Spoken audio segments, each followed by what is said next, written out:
Kene lho. Wis ben kokono ya kena, kokono ya kena. Lah, ketoke kaya wong jutaan ngono kok. Ayo terus ke Mas Manto. Terus engko terus ganti Om Bowo. Priya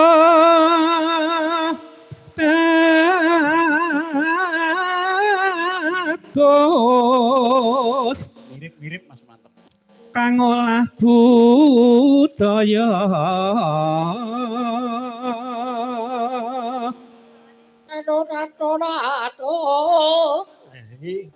Kledek. sowan menyangkut kate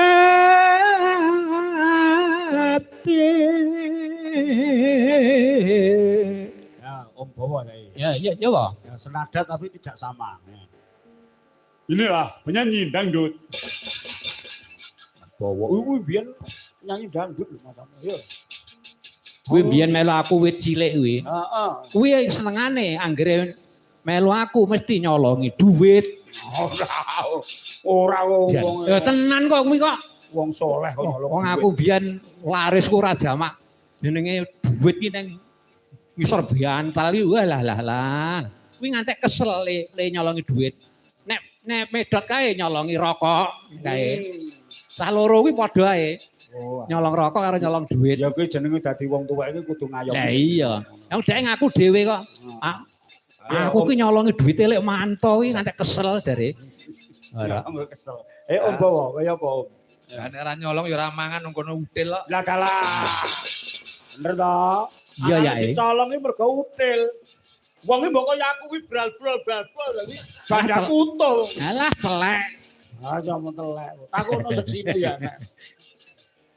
Bandara terus yung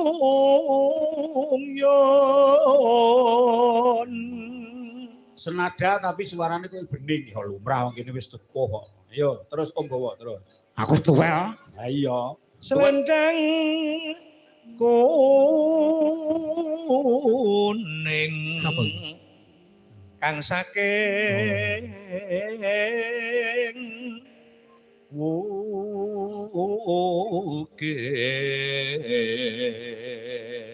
Singkok karo pandan. Oke. Karo pandan.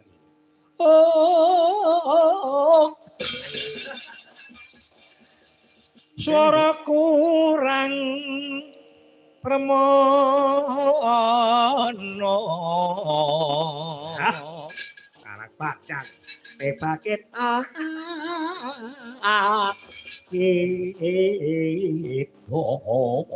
Lah. Oh, kowe iki meneng ae suaramu elek ngono kok. ane yo ora bindeng-bindeng banget to Mas. Yo. Ning wasesa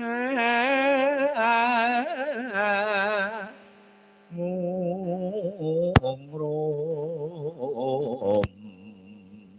Angungrum marang bendara. Walah, truk. Sang Sulistya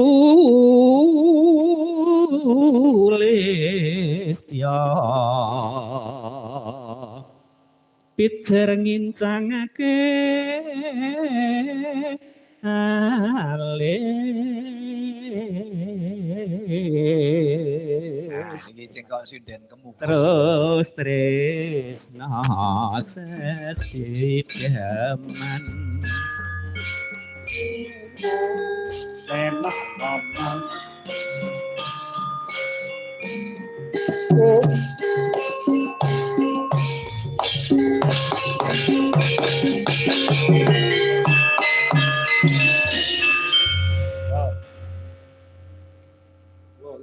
Ya Mbak sing tengah iki. Yang mana ini? Ya Mbak, ya tahu Mbak. Ya Mbak.